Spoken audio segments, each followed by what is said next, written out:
스위스 베른 유니버시티 대학교 세계 각국에서 왔던 유학생들이 한데 모여 유학생의 밤이 열리고 있습니다.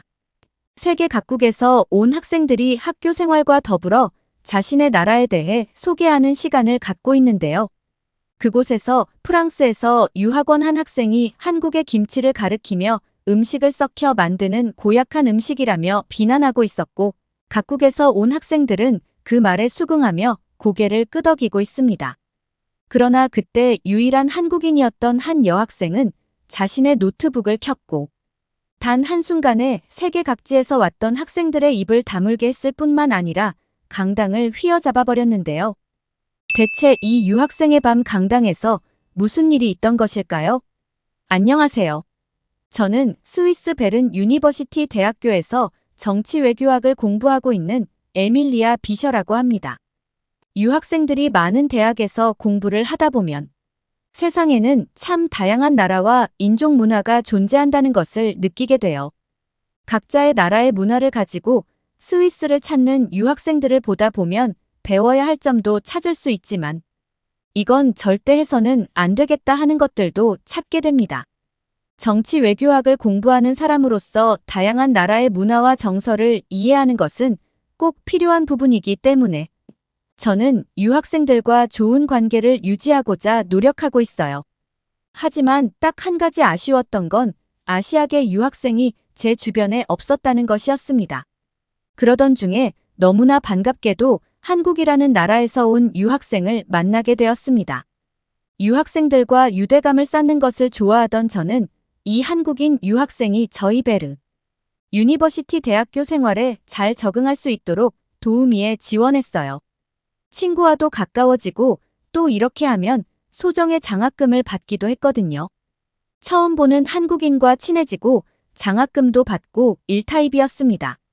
한국인 유학생 정희는 굉장히 유창한 영어 실력을 가지고 있었고 교수님의 말씀에 따르면 한국에서도 수재였다고 합니다. 한국 이름이 박은정이었어요.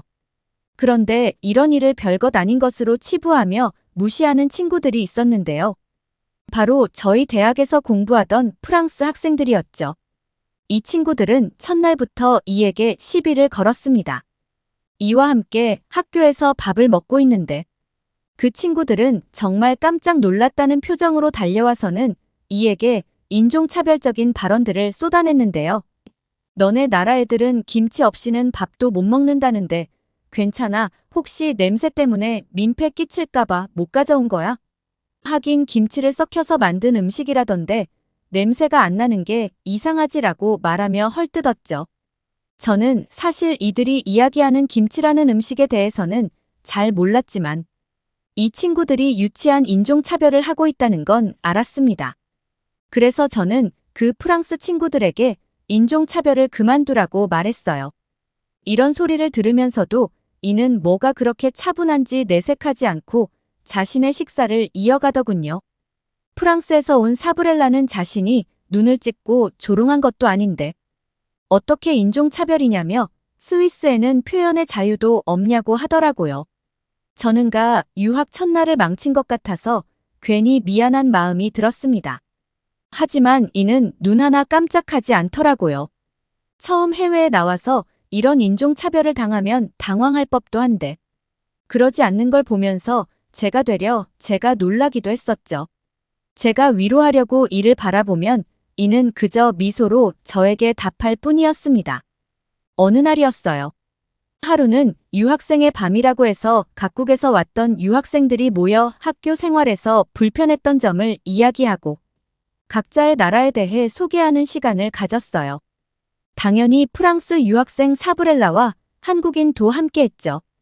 사브렐라는 은정이가 무슨 말이라도 하면 물어뜯을 기세로 은정이만 바라보면서 히히덕거리고 있었습니다. 그게 너무 노골적이라서 보던 제가 다 민망하더군요. 각 나라의 음식 이야기로 주제가 넘어갔을 때 사브렐라는 이때다 싶었는지 프랑스 요리 자랑을 엄청나게 하기 시작했습니다. 프랑스 요리가 세계 3대 요리 중 하나라는 걸 아냐면서 말이죠. 사실 프랑스 요리가 유명한 건 모두가 아는 사실이었습니다. 요리의 디저트까지 미식의 나라라고 정평이 나 있잖아요. 그런데 나라 자랑도 적당히 해야 하는데 사브렐라는 적당히를 몰랐습니다. 계속된 음식 자랑에 지친 다른 학생들은 적당히 리액션을 하고 주제를 끝내려고 했어요. 학생들의 집중력이 떨어졌다는 걸 느꼈는지 사브렐라는 갑자기 한국에서 왔던를 저격하기 시작했습니다. 저희 학교에는 많은 아시아 계통의 유학생들이 있었지만 유독 저희 학과에는 아시아에서 왔던 유학생이 없었어요. 한국에서 왔던 은정이가 저희 반에서는 유일했었어요. 그렇다 보니 유독 은정이만 붙잡고 시비를 걸었죠. 그러면서 은정이를 지목하며 이 반에서 아시아는 너가 유일한데 너의 나라는 뭐가 유명하니? 음식을 일부러 상하게 만들어서 먹는 김치인지 뭔지 말고 또 있니? 라면서 그냥 궁금해서 그런 거라며 키득거리며 조롱했죠. 그 말을 듣고 아무 말 안 하고 있자. 사브렐라는 솔직히 아시아에서 가장 맛있는 음식은 중국과 일본의 요리 아니냐는 말을 하더라고요. 그러면서 특히나 중국의 요리는 프랑스와 마찬가지로 세계 3대 요리 중 하나라면서 그에 반해 한국의 음식은 보잘것없는 것이라고 했습니다. 혹여나 입안에 너가 유일한 아시아 사람이라 혹시 한국 음식 자랑할까봐 미리 말하는 거라고 했죠. 그러더니 요즘 한국 음식이 인기라는 소문이 돌던데 그건 아마 KPOP나 드라마 때문에 같이 얼떨결에 나온 거품일 뿐이고 얼마 지나지 않아 사라질 유행 같은 거라고 했습니다. 그러면서도 반대로 중국 음식은 아주 옛날부터 역사와 전통을 가지고 세계 3대 요리에 이름을 올렸으니 한국과 질적으로 다르다고 말하며 한국은 아직 중국이나 일본을 넘지 못한 아시아 3등의 나라라고 말했죠. 그놈의 세계 3대 요리가 뭔지 말 한마디 할 때마다 세계 3대 요리를 외쳐대는데 시끄러운 앵무새 같았습니다. 그런데요, 실제 의외로 이 말이 다른 학생들에게는 먹혔습니다. 이 이야기를 하는 사람은 프랑스인이었으니까요. 학생들은 인터넷에서 한국 음식이 유명하다는 얘기는 들었지만 실제로 먹어보지는 못했다고 말했습니다. 한국 요리가 그렇게 유명하다면 한 번쯤은 한국 음식을 접해봤어야 하는 게 아니냐고도 했죠. 이런 시시비가 반복되자 유학생의 밤. 토론장은 뜬금없는 아시아 국가들을 평가하는 자리가 돼버릴 정도로 열기가 달아올랐습니다. 심지어 모든 학생들이 이에 동조하며 이야기가 나오기 시작했습니다. 물론 이 편에 서서 한국을 지지하는 친구들도 있었습니다. 그 친구는 자신은 사브렐라가 말하는 중국인들을 만난 적이 있었다고 했죠. 관광지에서 중국인들을 만났는데 그들은 새치기를 밥 먹듯이 하고 성당같이 침묵을 지켜야 하는 곳에서 큰 소리로 떠들기까지 했으며 쓰레기를 아무데나 버려서 눈살이 찌푸려졌다고 하더라고요. 그 소리를 들은 사브렐라는 아니 잘 생각해보라면서 아시아에서 가장 큰 나라는 분명 중국인데 그런 중국이 그렇다면 과연 한국이라는 작은 3등 국가는 어떻겠냐고 하면서 원래 아시아 국가는 그런 수준이라고 말했습니다. 아시아 국가를 경험해봤던 친구들이 많지 않았던 터에 사브렐라의 말에 적극적으로 반대하는 의견을 내는 친구들은 없었고 결국 분위기는 사브렐라의 말이 모두 맞다는 것으로 결론 나려는 찰나였죠. 그때 그동안 조용히 이야기를 듣고 있던가. 자신의 노트북을 가지고 나가서는 강당에 설치되어 있던 빈 프로젝트에 연결하더니 어떤 영상을 틀기 시작했던 것이었어요. 영상에는 프랑스 TF 방송에서 진행되었던 한국 요리에 대한 프랑스 현지 미셸린급 요리사들이 평가하는 영상이 담겨 있었고 한국의 요리를 먹었던 프랑스 셰프들은 입을 다물지 못하며 최고를 연신 내뱉고 있었죠.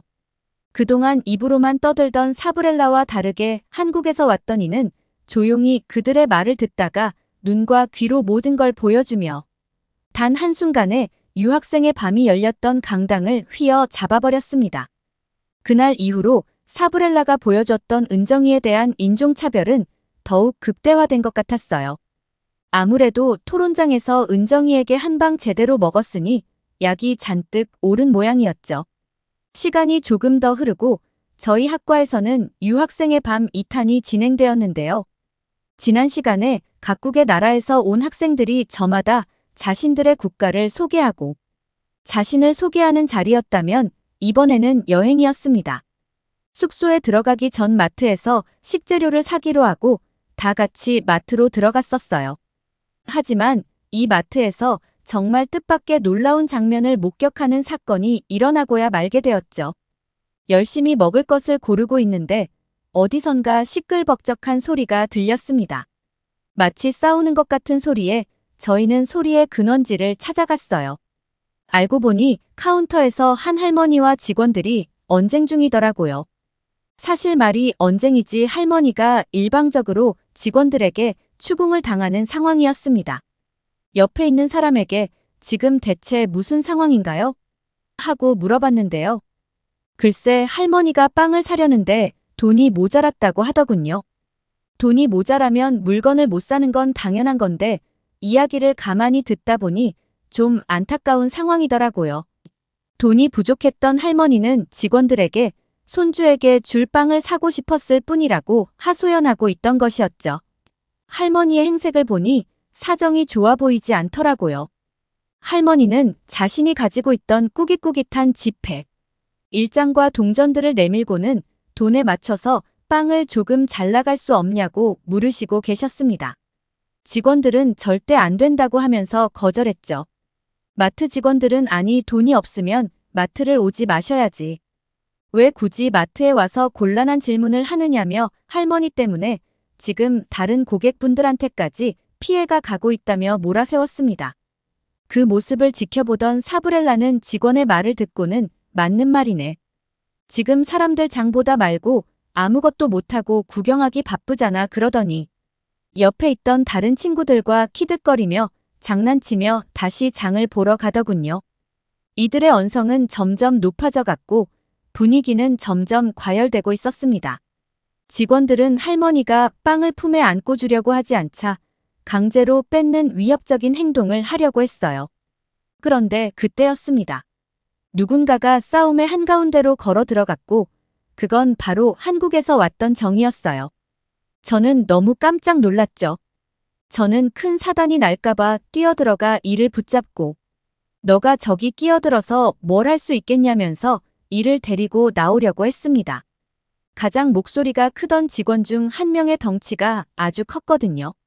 이는 아무리 그래도 그렇지 할머니가 물건을 훔친 것도 아닌데 이런 식으로 몰아세우는 것은 옳지 않다며 할머니의 편에 서서 직원들을 나무랬습니다. 덩치 있는 직원은 아시아에서 온 호리호리한 여성인 이의 말을 듣고는 할머니의 앞을 가로막은 이를 옆으로 밀어내더라고요. 이는 밀리지 않으려고 했고 그런 직원은 당황해하며 더 힘을 줘를 밀어내며 왜 상관없는 당신이 끼어들어서 난리냐며 가라고 했습니다. 직원이 힘을 써 이를 밀어내려고 하자 이는 직원을 슬쩍 피했고 직원은 자신의 힘을 주체 못하고 앞으로 꼬꾸라졌죠. 그러더니 할머니에게 다가가 할머님의 손을 잡고 그 자리를 떠났습니다. 할머님과 마트 밖에서 무슨 대화를 나누더니 실갱이에 다 부서진 빵을 한 손에 들고 다시 와서는 다른 깨끗한 빵과 음료 등을 잔뜩 싸서 카운터에서 계산하는 모습을 보였죠.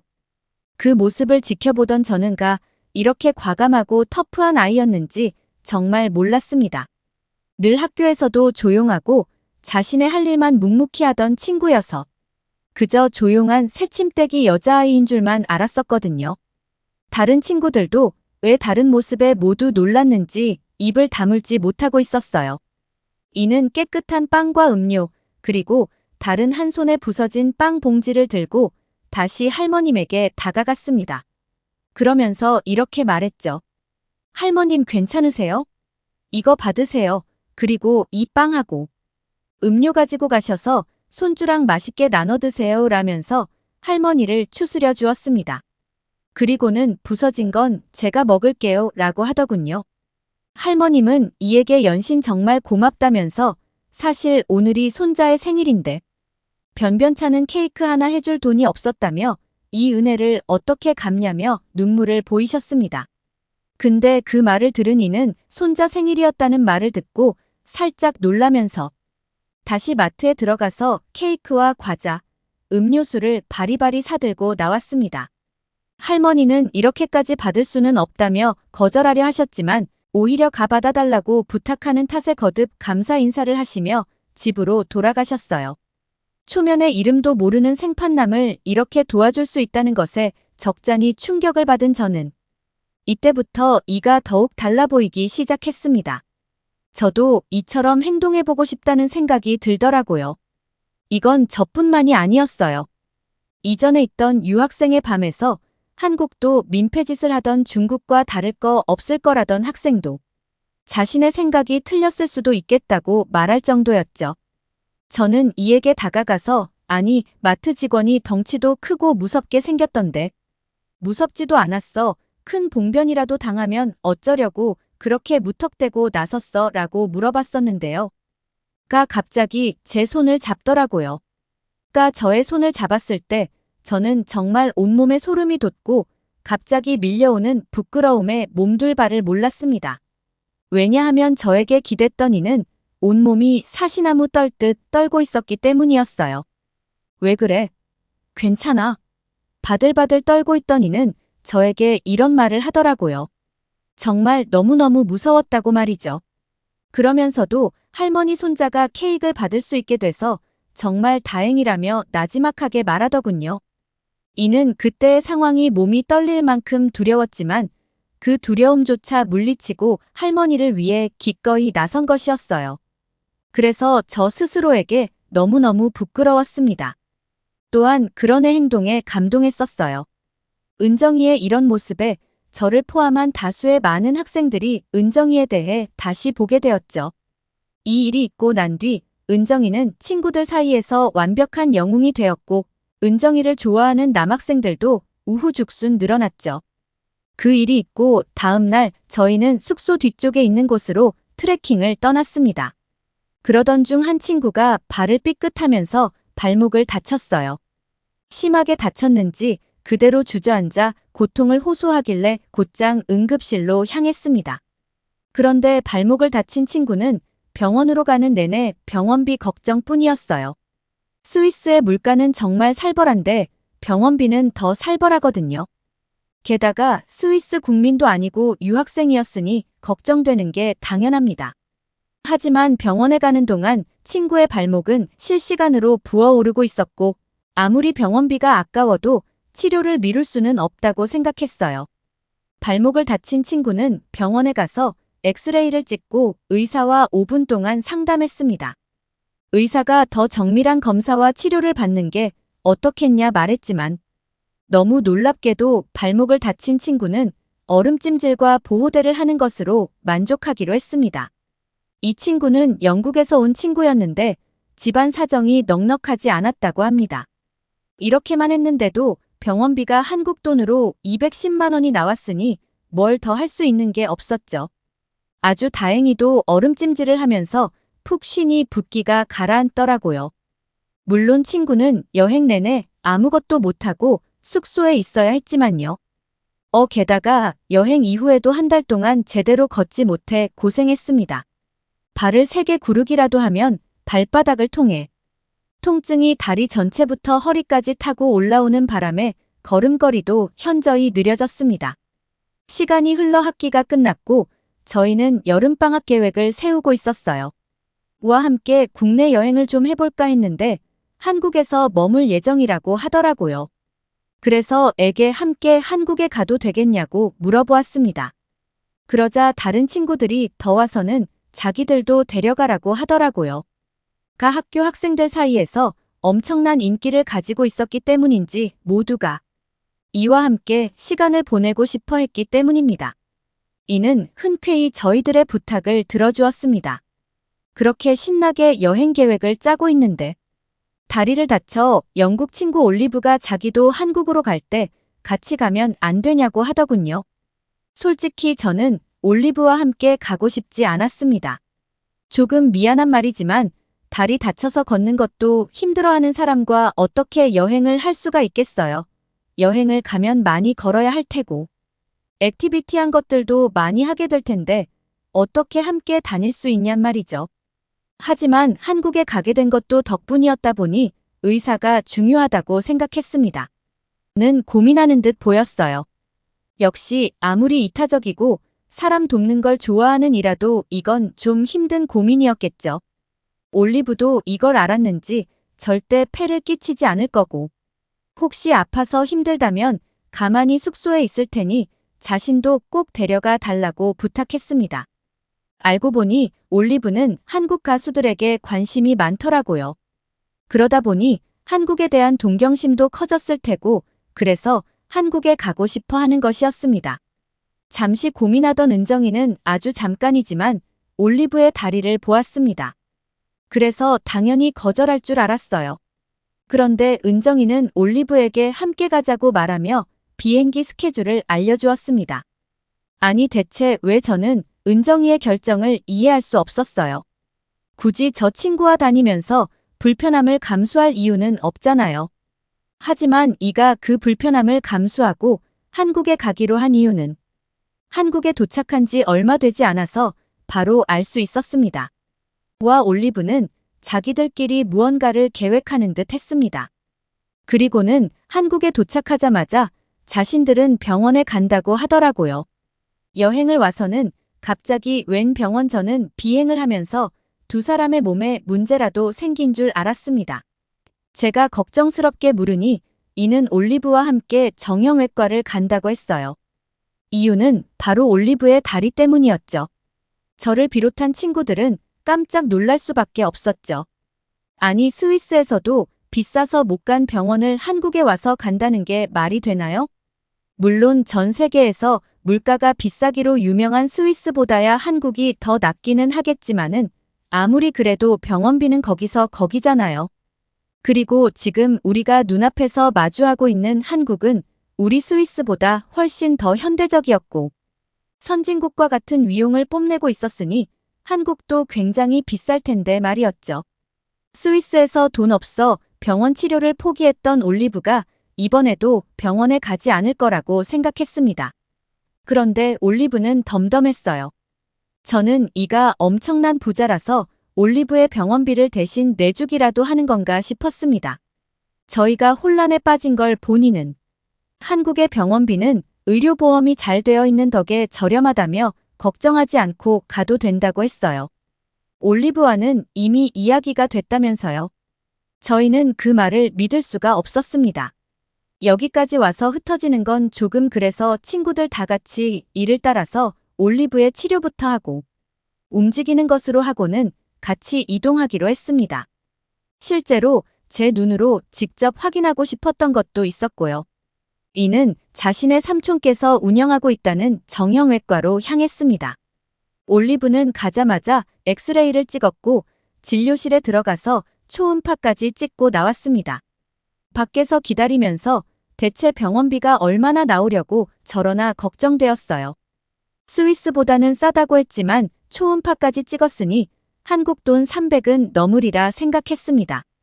저희는 그래도 이 삼촌이니까 좀 더 싸게 해주지 않을까 하니 아무리 그래도 200은 넘겠지라고 저희들끼리 나름의 계산을 하고 있었죠.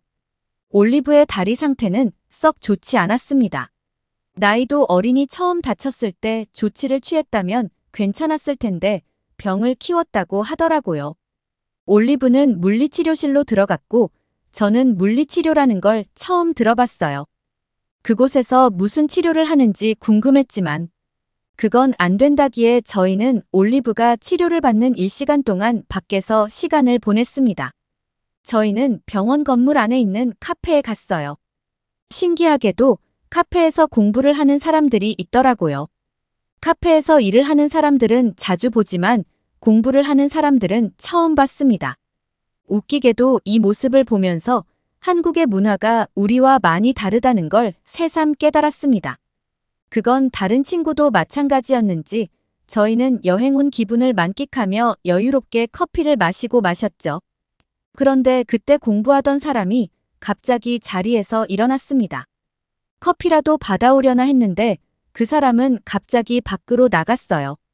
그러더니 창밖 너머에 있는 횡단보도를 건너더니 없던 가게로 들어가는 게 아니겠어요? 아니 주문한 걸 받으러 가는 것도 아니고 화장실을 가는 것도 아니고 아예 밖으로 나가서 무려 횡단보도까지 건너다니.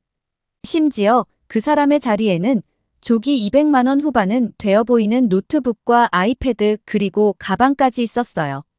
저희는 이에게 저 사람이 미친 것 같다고 어떻게 저런 간 큰 행동을 하냐고 말했습니다. 그러자 정희는 이런 광경을 보고도 아무 동요가 없었어요. 아, 저거 외국인들이 보기에는 당황스럽겠네. 괜찮아, 아무도 안 가져가니까 걱정하지 마. 저희는 믿을 수가 없었습니다.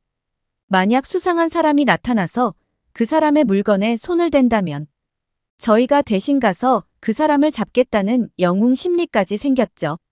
그런데 그 사람이 돌아올 때까지 그 누구도 물건에 손을 대지 않았어요. 딱 한 명.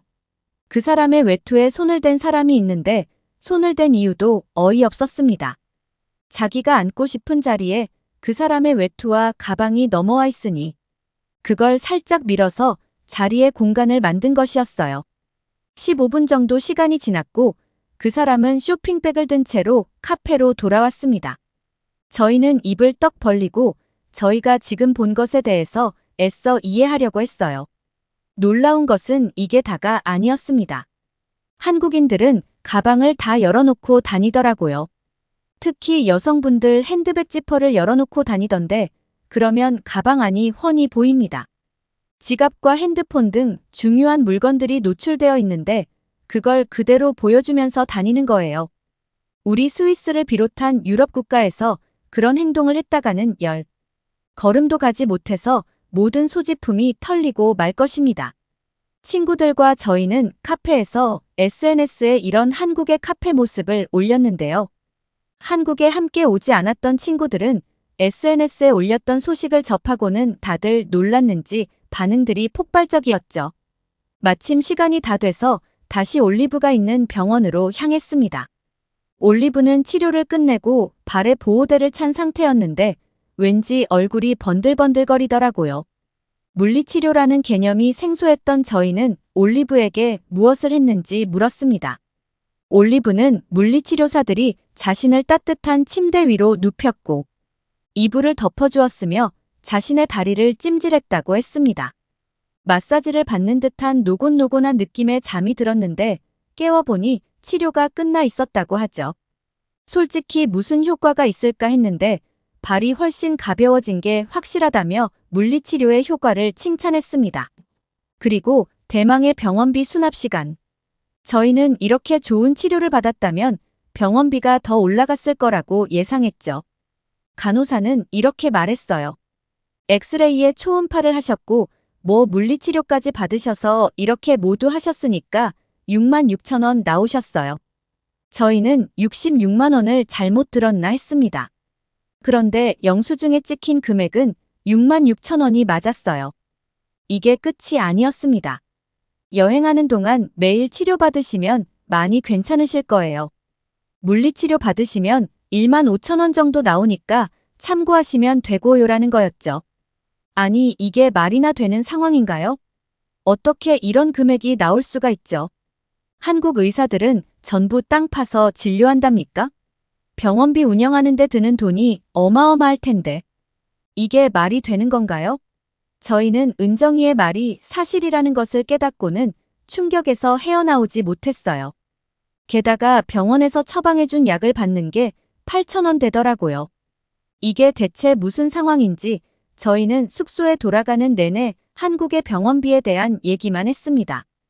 호텔에 도착한 저희는 고단한 몸을 이기지 못하고 잠에 들었어요. 눈을 떠보니 밤 12시가 넘은 자정이 넘었더라고요. 문제는 배가 너무 고팠다는 것입니다. 호텔룸 서비스를 찾아봤더니 와인과 술, 안주뿐이었고 식사를 할 만한 게 없었어요.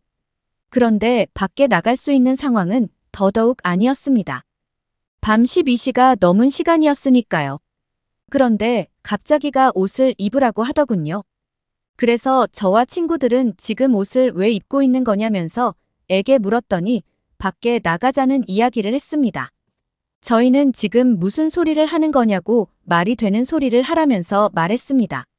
그러자 은정이는 자기가 말한 것 중에 거짓말이 있었냐고 말하더라고요. 배고프다며 치킨을 먹으러 가자 내가 살 테니까 그러면서 어서 옷을 입으라는 말에 저희는 홀린 듯 옷을 주워 입었습니다. 저희는 잔뜩 긴장한 상태였어요. 자정이 넘은 시간 외출이라니 이건 완전 자살 행위였습니다.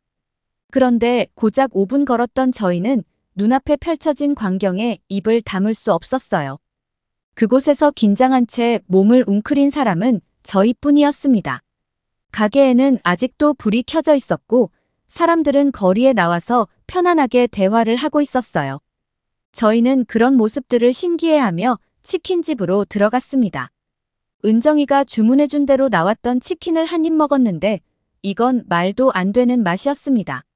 친구들도 모두 연신 감탄사를 연발하면서 이런 치킨은 처음이라며 놀랬죠. 이렇게 다양한 종류의 치킨이 있을 수 있다니 저는 마늘을 정말 싫어하는데 이 마늘 치킨은 여행 내내 먹어도 안 질리겠더라고요. 이는 치킨에 맥주까지 시켜주었는데 이 맥주와의 조합이 정말 죽였습니다. 치킨 한 입에 맥주 한 모금을 마시니 피로가 싹 풀리면서 그렇게 맛있을 수가 없더라고요. 저희는 저희가 먹고 있는 음식과 거리의 분위기를 영상으로 찍어 SNS에 업로드했고 다른 친구들에게도 공유했습니다. 그러자 댓글에 난리가 났어요. 이게 한국 맞냐?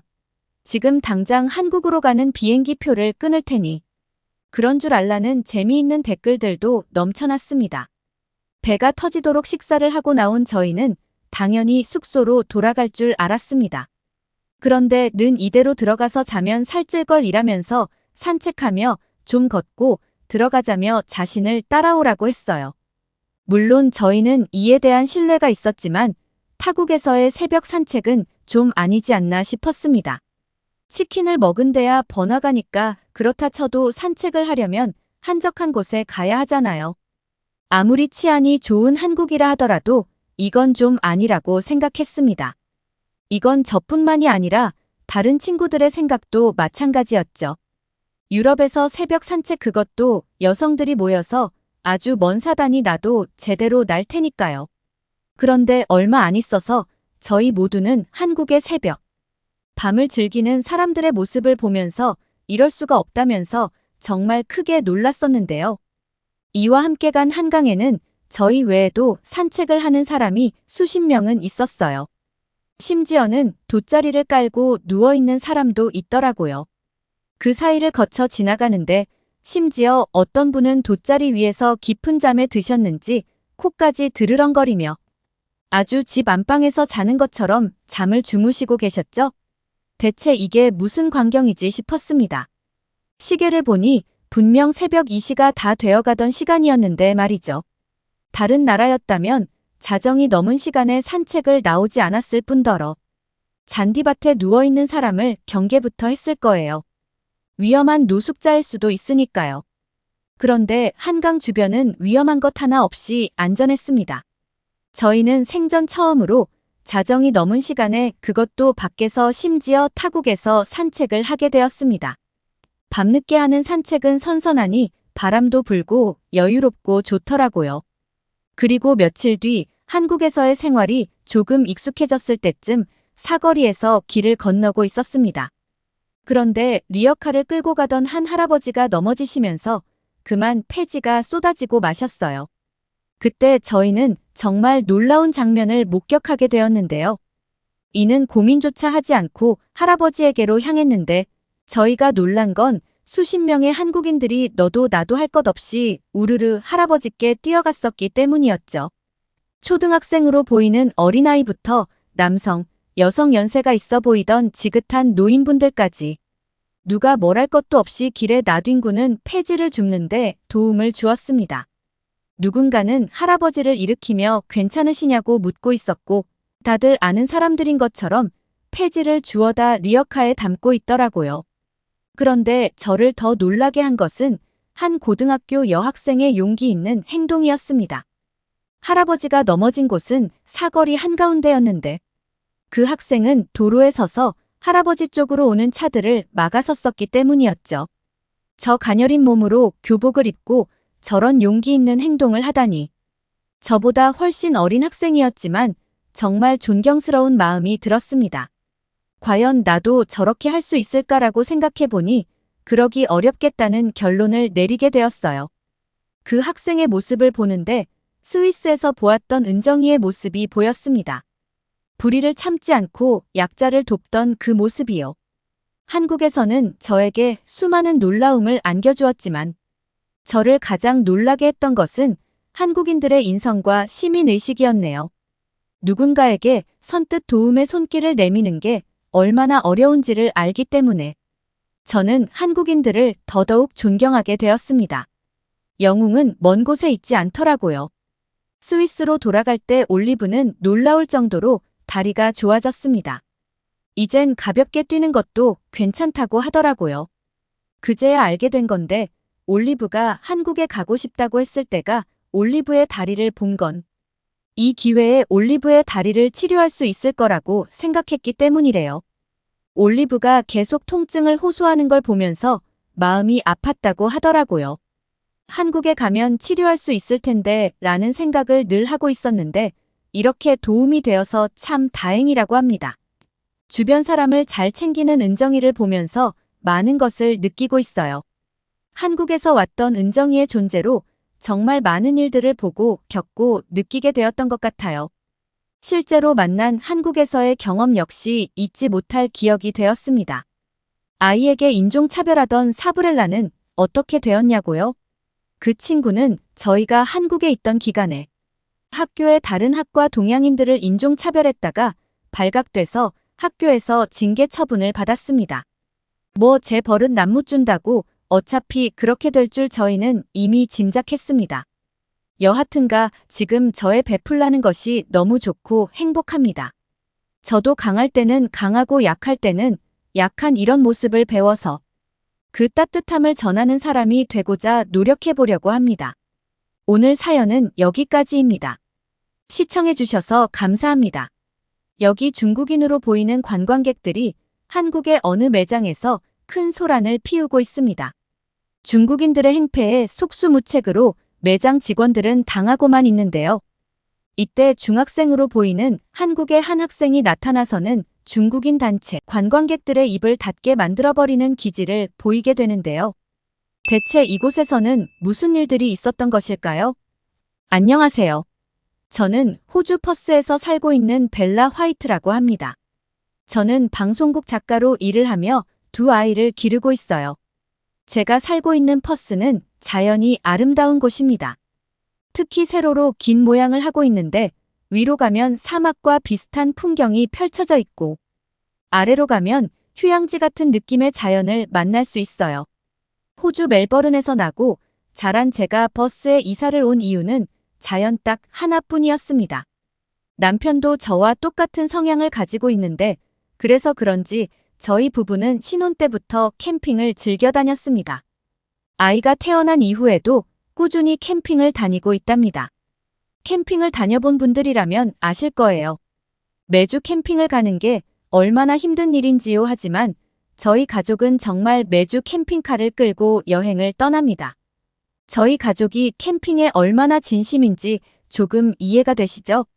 버스의 평화로움을 느끼며 살아가던 중 옆집에 중국인 씨의 가족들이 이사를 왔어요. 제가 살던 작은 동네에는 아시아 사람들이 없었기 때문에 반가운 마음이 컸습니다. 모험심이 강한 저희 가족은 새로운 씨의 가족들과 교류하며 새로운 문화를 경험할 수 있다는 사실에 기대감에 부풀었습니다. 저희는 이사 온 이 씨의 가족들에게 웰컴 박스라고 해서 환영의 의미를 담은 선물 꾸러미를 담아서 건네주기도 하고 저희 가족이 차곡차곡 모아둔 맛집 지도까지도 건네주었어요. 당연히 저희는 가까운 관계가 되었고 집에 옆집 가족들을 초대하게 되었습니다. 즐거운 시간을 보낼 수 있으리란 생각에 모든 가족들이 들떠있던 그때 씨의 가족들이 초인종을 눌렀죠. 저는 반갑게 맞이하며 신발을 벗어달라고 했습니다. 서양에서는 집에서도 신발을 신는다고 하지만 요즘에는 위생적인 부분 때문에 신발을 벗는 추세죠. 저희 집도 카펫을 다 드러내고 마룻바닥을 설치한 지 오래입니다. 이 씨는 아시아 국가의 사람들이기 때문에 신발을 벗는 게 당연히 익숙할 거라 생각했는데 그런데 이상하게도 이 씨의 가족들은 쉽게 신발을 벗지 못했습니다. 계속 쭈뼛대길래 슬리퍼까지 준비해 주었건만 신발을 계속 안 벗더라고요. 그러면서 중국인 씨는 왜 서양 사람들이 집에서 신발을 벗느냐면서 불편한 말투로 말을 하더군요. 아니 집에서 신발 좀 벗어달라고 하는 게 문제가 되나요? 저는 살짝 짜증이 올라왔지만 그날을 망치고 싶지 않아서 꾹 참았고 씨의 가족들은 한참 동안 문 앞에서 쭈뼛대다 결국 신발을 벗었습니다. 그런데 지금 다시 생각해도 아찔한데요. 중국인 씨의 가족들이 신발을 벗는 순간 집에서 시큼한 냄새가 진동을 하기 시작했습니다. 저는 태어나 그렇게 지독한 발냄새는 처음 맡았어요. 한 사람만 그랬다면 차라리 낫겠는데 4인 가족 전부에게서 냄새가 나니까 죽겠더라고요. 그리고 보통 초등학생 정도 되는 아이들한테서는 발냄새가 잘 안 나지 않나요? 펑이 씨의 아이들은 어린데도 불구하고 미친 듯한 발냄새가 났죠. 솔직히 좀 더러운 얘기라서 말씀드리기 죄송한데 씨의 가족들은 맨발이었고 걸어갈 때마다 바닥에 발바닥 자국이 고스란히 남았습니다. 발에 땀도 많고 땀에서 채취도 강한 것 같은데 양말도 안 신고 통풍도 안 되는 신발을 신는다는 게 말이 되나요? 저희 가족들은 경악을 금치 못하며 겨우겨우 식사를 마쳤습니다. 그리고 다시는 중국인에서 온 씨의 가족들을 초대하지 않기로 가족회의를 통해 결정했어요. 솔직히 냄새가 너무 나서 정이 떨어질 정도였습니다. 그런데 남편은 호주 사람들도 냄새가 나지 않는 것은 아니니까 우리가 조금은 이해해 주자고 하더군요. 오늘 하루 동안 밖에서 활동하느라 땀이 그날만 유독 많이 났었을 수도 있었을 거라면서 말이죠. 집에서 안 만나면 될 테니 너무 미워하지는 말자고 남편은 말했습니다. 저는 제 남편이 그렇게 마음이 넓은 사람인 줄 처음 알았지 뭡니까? 하지만 중국인들에게서 났던 냄새는 너무 역했기에 제 기억에 고스란히 남았죠. 그렇게 일주일 뒤 저희 가족은 여느 때와 다름없이 캠핑을 준비했습니다. 열심히 짐을 싸고 있는데 길을 지나던 펑위 씨의 가족들이 저희를 보게 되었고 캠핑을 가느냐고 묻더라고요. 그래서 그렇다고 말했더니 중국인 펑위 씨는 자신들도 따라가면 안 되겠냐고 했습니다. 캠핑카만 들어갈 수 있는 캠핑장으로 가야 해서 자리가 없다고 하자 펑위 씨는 어디서 난 건지 자신들도 캠핑카를 준비할 수 있다고 말했습니다. 남편은 씨에게 그렇게 하자라고 말을 했지만 사실 저는 내키지 않았습니다. 남편은 각각의 캠핑카에서 지내니까 이번엔 괜찮을 거라고 했죠. 그러나 캠핑장에서 정말 오만정이 떨어지는 경험을 하게 됩니다. 저녁에 캠핑장에서 바베큐를 만들었는데요. 갑자기 펑이 씨가 구워진 고기 위에 알 수 없는 가루를 쏟아부었고 저희 가족은 고기 위에 뿌린 날 수 없는 가루에서 암모니아 비슷한 냄새 때문에 먹을 수가 없었는데요. 저희는 가루 향이 너무 강해서 고기를 아이들이 먹지 못하고 있으니 뿌리지 않았으면 좋겠다고 했는데 저희 말이 기분이 나빴는지 이건 중국에서 유명한 향신료라고 하면서 불쾌한 표정을 드러냈습니다. 그러더니 이번엔 고수를 꺼내더군요. 사실 호주에서도 마카다미아, 너츠 등은 고수가 들어간 케이크나 양 로스트 등에 사용되기도 합니다. 하지만 고수향이 강해서 싫어하는 사람들이 더 많죠. 저희 가족도 고수를 좋아하지 않았습니다.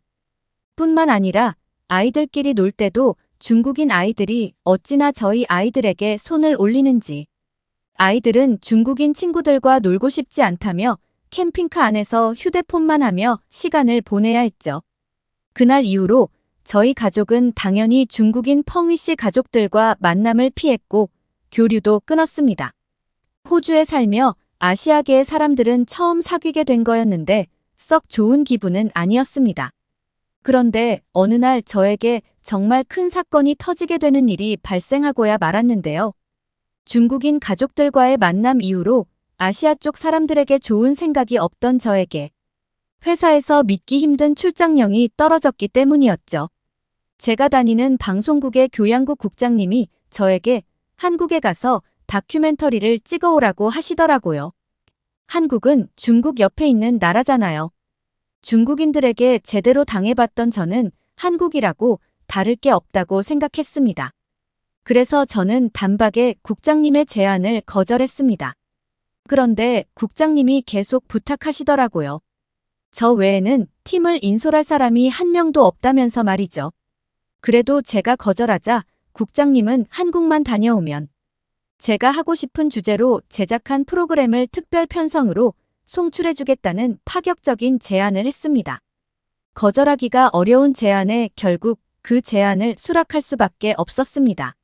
수락은 했지만 저에게 아주 큰 두 가지 문제가 계속해서 마음속에 걸렸어요. 한 가지는 당연히 중국 옆에 한국으로 간다는 것이었고 출장 기간이 길었다는 것이었습니다. 무려 한 달 반이었거든요. 어린 두 아이들과 떨어지는 것도 걱정이었고 남편에게 육아를 온전히 일임하는 것도 너무 미안한 일이었죠. 국장님의 제안에 수락했지만 남편이 거절한다면 가지 않을 생각도 하고 있었습니다. 그런데 남편이 중국과 비슷한 문화라는 한국에 저를 혼자 보낼 수 없다며 그런 게 걱정이라면 가족들이 다 함께 한국에 가자고 하는 거예요.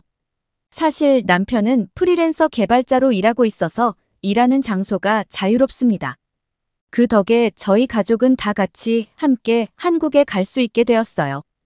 한국에 도착한 뒤 저와 남편은 공항의 곳곳을 살펴보았습니다. 그런데 생각보다 깨끗한 모습에 다소 당황하기도 했었죠. 원래 보통 일반적으로 공항은 당연히 깨끗하기 마련입니다.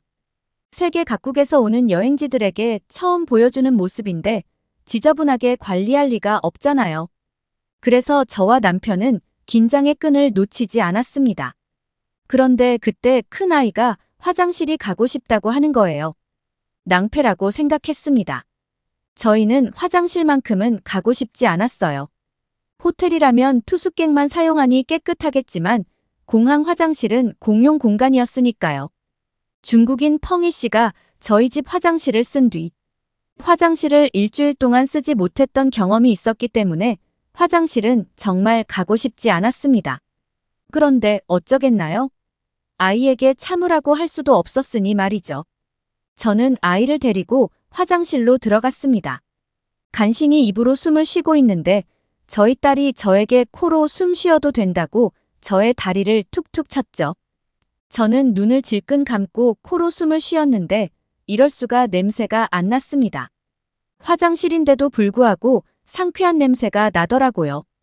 중국인들이 쓴 화장실에서 이상한 냄새가 나는 건 그 사람들의 식습관 때문이라는 기사를 봤었는데 자극적인 향신료를 많이 쓰다 보니 어쩔 수 없다는 것이죠.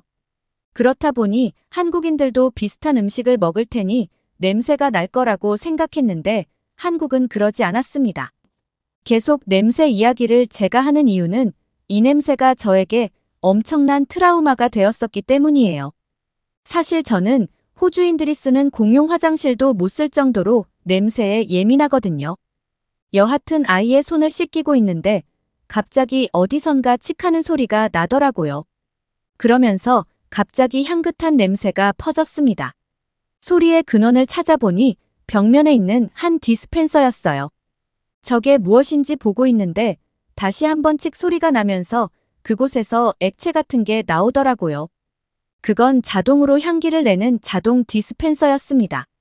호주에는 이런 게 없기 때문에 저는 이런 게 있는지도 몰랐습니다. 호주에 이런 게 있다면 저희 집에도 설치를 해놨을 텐데 그러지 못했으니까 말이죠. 저는 디스펜서의 사진을 찍어갔습니다. 다시 호주로 돌아갈 때 이걸 바리바리 싸서 돌아가야겠다는 다짐을 했거든요. 남편은 화장실에서 나온 저와 아이의 표정이 발자 의아한 표정을 지었어요. 저는 방금 찍은 사진을 보여주면서 제가 보았던 놀라운 것들에 대한 이야기를 들려주기 시작했습니다. 이야기를 들은 남편은 자기가 생각했던 한국이 실제와는 다를 수도 있겠다며 긴장감을 조금 풀었어요. 워낙에 호주에서 만난 중국인 펑위 씨의 영향이 컸다 보니 정말 걱정이 많은 한국행이었는데 공항에서부터의 시작이 꽤나 성공적인 걸 직감했습니다. 저는 다음 날부터 바로 취재를 시작했습니다. 서울을 포함해서 경기도를 오고 다니면서 호주에서는 볼 수 없는 한국적인 것들을 찾아다녔죠. 그러면서 알게 된 건데 한국은 현대식 문명이 정말 잘 어울리는 곳이었습니다. 남편과 아이들은 제가 취재를 하기 위해 일로 자리를 비워야 했고 남편이 아이들과 시간을 보내기로 했었기에 그나마 마음 편히 한국 취재를 위해 일에 매진할 수 있었죠. 처음 간 곳은 강남이었는데 조금 회의적인 시선을 가지고 있었습니다. 왜냐하면 취재를 위해 미리 검색해봤던 인터넷에는 한국 강남은 서울의 중심지지만 여성들에게 있어 성형수술의 근원이라는 이야기를 봤기 때문입니다. 그곳에 가면 기괴하게 성형수술을 한 사람들이 공장에서 찍어낸 듯한 얼굴로 돌아다닐 줄 알았거든요.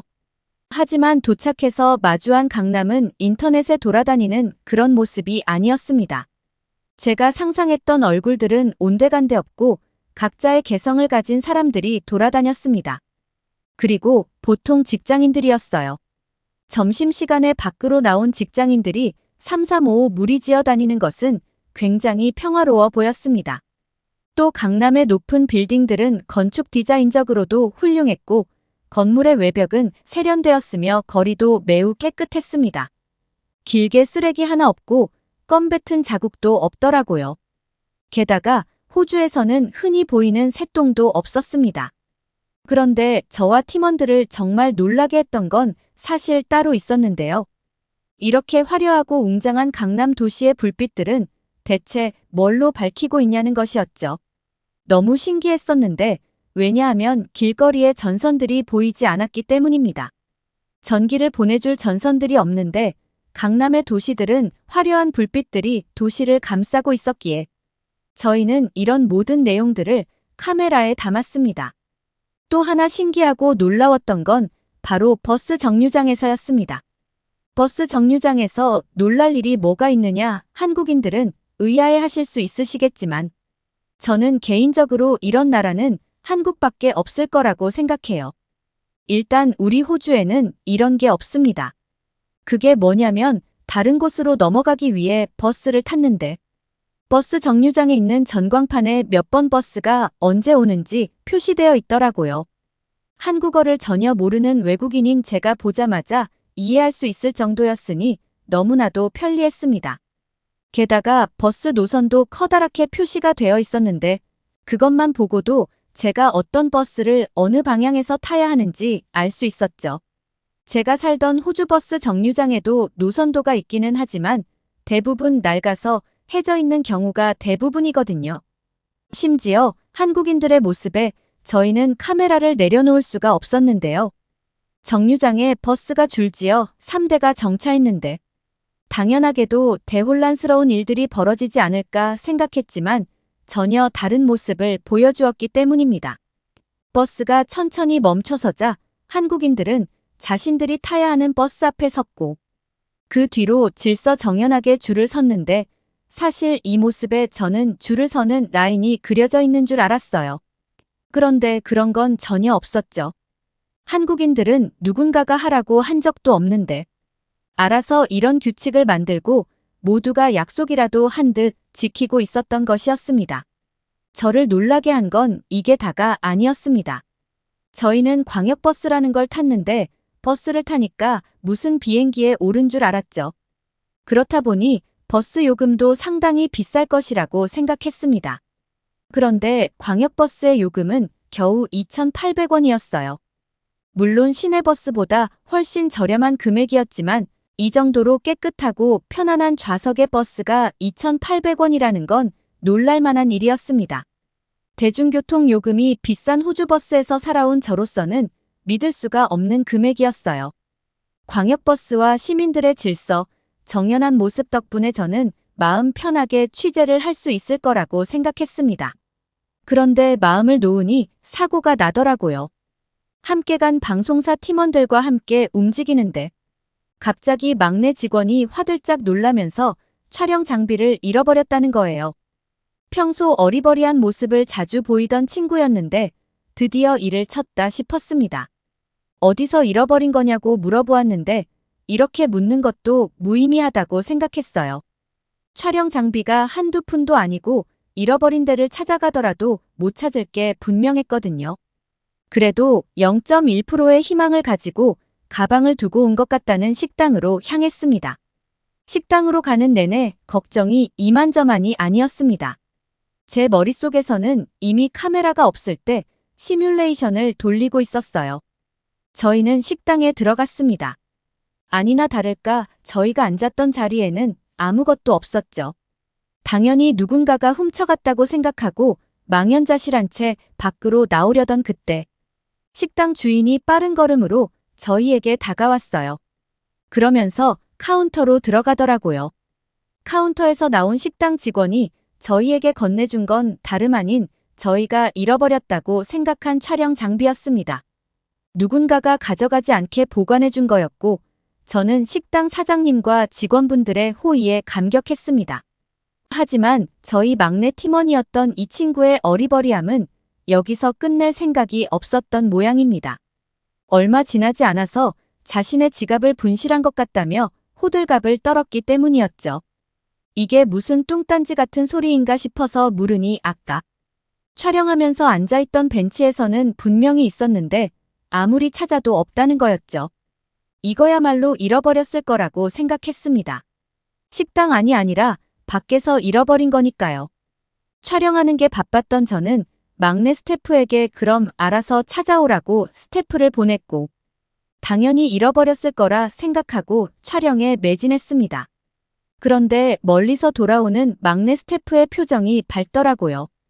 그리고 정말 놀랍게도 직원의 손에는 지갑이 들려 있었습니다. 대체 어디서 찾았냐고 물어봤더니 그냥 그 자리에 있었다고 하더라고요. 저희는 정말 깜짝 놀랐습니다. 지갑 안에 있던 돈이나 카드와 신분증들도 모두 그대로 있다고 하더군요. 이게 어떻게 있을 수 있는 일인가요? 아마 저희 호주에서는 있을 수 없는 일이었고 저희 호주뿐만 아니라 세계 어디를 가더라도 있을 수 없는 일이었을 겁니다. 이건 단순히 운이 좋았다라고 생각하기에는 어려운 일이었죠. 그래서 막내 스텝의 이런 일들까지도 우리는 카메라에 담았고 다큐 내용에 포함하여 넣었습니다. 한국에서 그렇게 신기하고 대단한 경험들을 하면서 했던 촬영을 마친 뒤 남편과 아이가 있는 숙소로 돌아갔습니다. 숙소로 돌아가니 아이들이 자고 있더군요. 우리 남편도 종일 아이들과 놀아주느라고 힘들었는지 소파에 앉아 잠이 들어 있었습니다. 그 모습을 보니 어찌나 미안하던지 혼났는데요. 이렇게 한국이 괜찮은 곳인 줄 알았다면 힘들게 여기까지 안 왔어도 됐을 텐데 말이죠. 남편은 제가 부스럭대는 소리에 깨고 말았고 남편은 저를 보더니 꼭 안아주고는 하루 종일 고생했다며 인사해 주더군요. 그러면서 자고 있는 아이들을 보게 되었는데요. 저희 아이들의 체력은 어마어마하기 때문에 체력이 다 떨어지지 않으면 밤늦은 시간에도 잠에 들지 않습니다. 아이들을 재우기 위해서 매번 저희 부부가 얼마나 고생을 했는데 이렇게 잠에 들다니 저는 남편에게 어떻게 된 영문인지 물었어요. 남편에게 들어보니 오늘 키즈 카페라는 곳에 갔다고 하더라고요. 제가 살던 호주 퍼스에도 아이들이 놀 수 있는 키즈 카페가 있습니다. 그러나 규모가 크지 않고 놀 수 있는 공간이 한정적이다 보니 아이들이 금방 질려하기도 합니다. 그러나 남편에게 들었던 한국의 키즈 카페는 규모도 엄청나게 크고 다양한 놀이 시설들로 꾸며져 있어 아이들이 시간 가는 줄도 모르고 놀았다고 하는데요. 키즈 카페에서 모래장난을 하거나 비눗방울 같은 것을 활용한 놀이를 하면서 재미있는 시간을 보냈다고 합니다. 심지어 한국 키즈 카페는 아이들만 있으면 위험할 수 있으니 아이들과 함께 활동하는 선생님들이 배치되어 있었고 선생님들은 아이들의 발달에 맞는 다양한 놀이로 카페에 있는 아이들을 케어해 주었다고 했습니다. 이 얼마나 대단한 모습들인가요?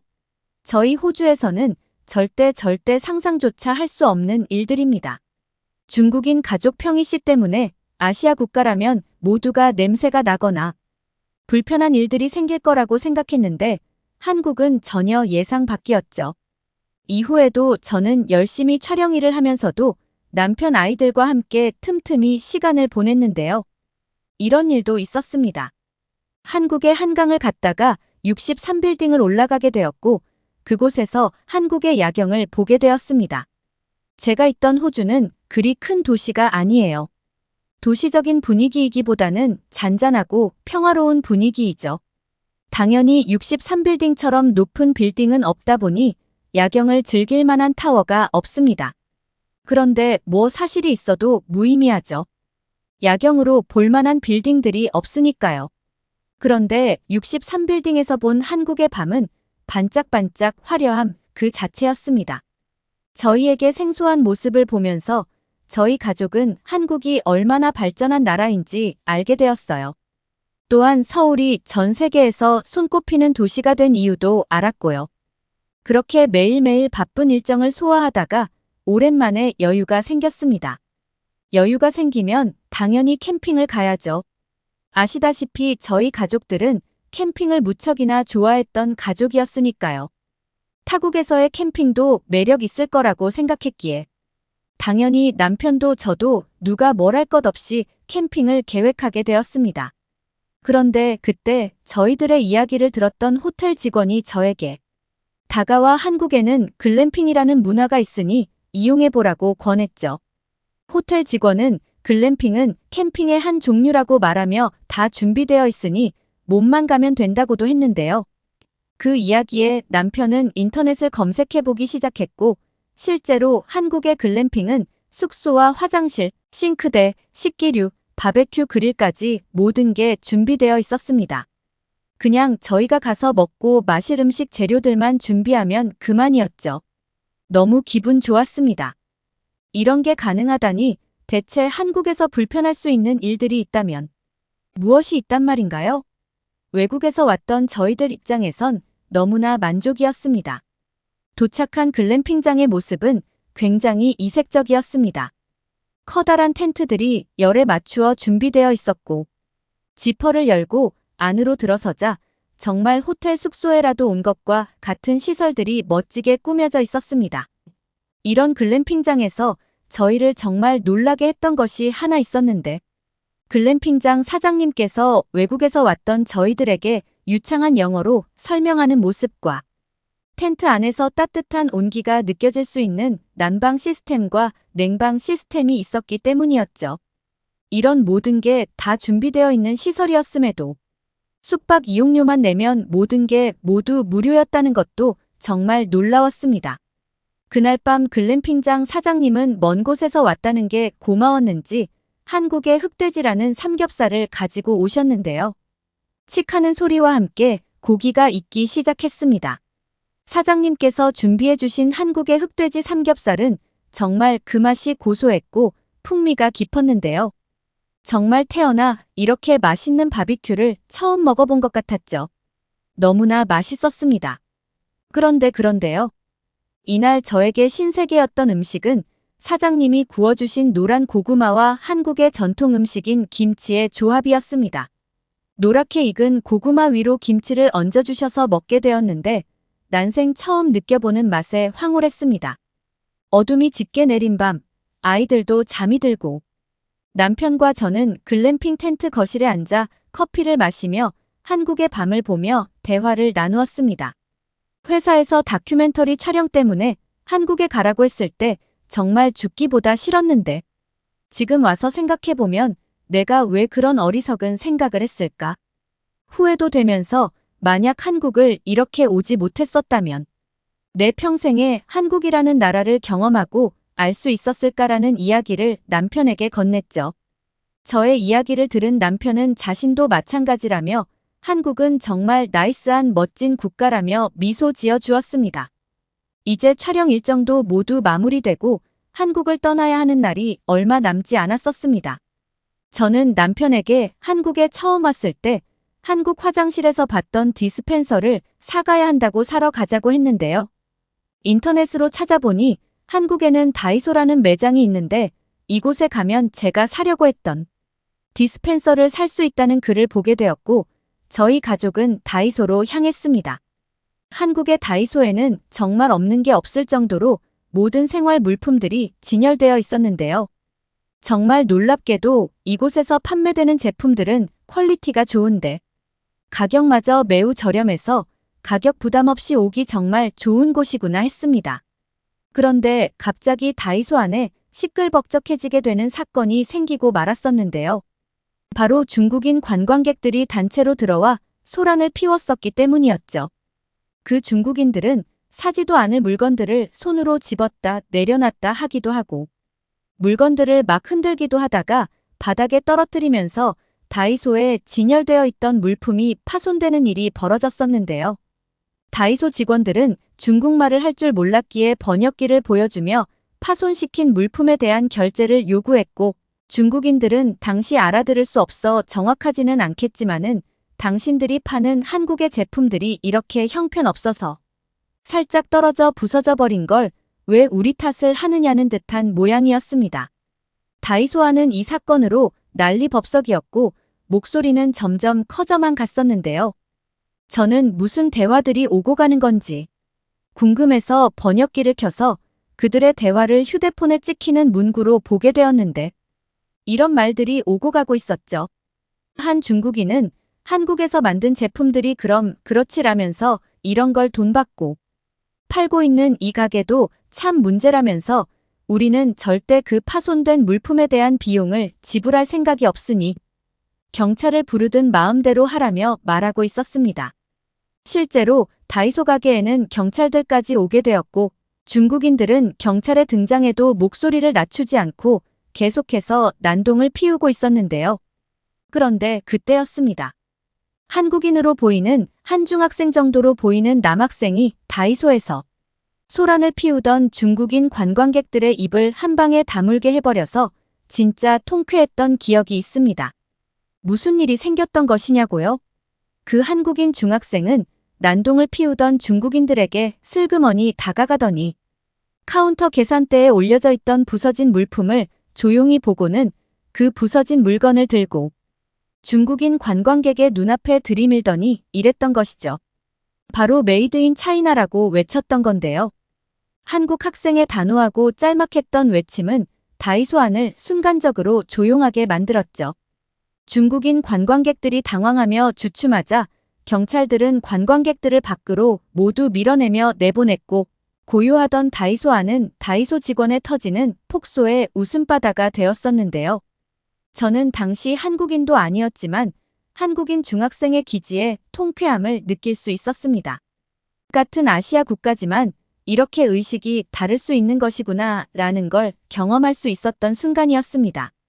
우리 가족과 촬영팀은 길다면 길었고 짧다면 짧았던 한 달 반이라는 시간을 모두 보내고 다시 호주로 돌아갔습니다. 호주로 돌아가는 비행기 안에서도 지난 한국에서의 기억들을 회상하며 이야기했는데요.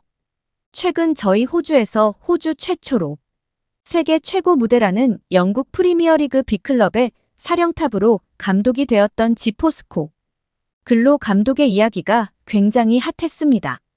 한 번은 호주 방송사에서 엔지 포스테코글루 감독과 전화 인터뷰를 했던 적이 있었는데 B클럽을 가서 뭐가 가장 놀라웠냐는 질문에 포스테코글루 감독은 지금 토트넘의 주장을 맡고 있는 캡틴 손흥민 선수 이야기를 꺼냈죠. 그러면서 그는 겸손하고 지략적이며 매우 뛰어난 인품을 가지고 있는 적이 없는 세계 유일한 선수라며 극찬했던 적이 있었는데요. 제가 경험했던 한국에서 나고 자란 선수였다면 그 이야기가 납득되는 순간이었습니다. 한국은 정말 모든 사람들이 친절했고 저희가 감히 그 어느 나라에서도 경험할 수 없는 일들을 실제로 경험할 수 있게 해준 유일한 나라였으니까요. 이후에 제가 원하는 주제로 특별 편성을 해주겠다고 하신 국장님의 약속대로 저는 새로운 방송을 기획하고 있는데요. 한국에서의 경험이 너무 강렬했어서 집중을 잘 못하고 있는 상황입니다. 현재는 남편과 함께 일이 아닌 온전한 여행으로 한국을 다시 한번 가기로 했고요. 다시 가는 한국에서는 어떤 일들을 만나게 될지 아직 갈 날이 많이 남았는데 벌써부터 기대가 됩니다. 좋은 기억을 남겨준 한국에게 고맙습니다. 오늘 사연은 여기까지입니다. 시청해주셔서 감사합니다.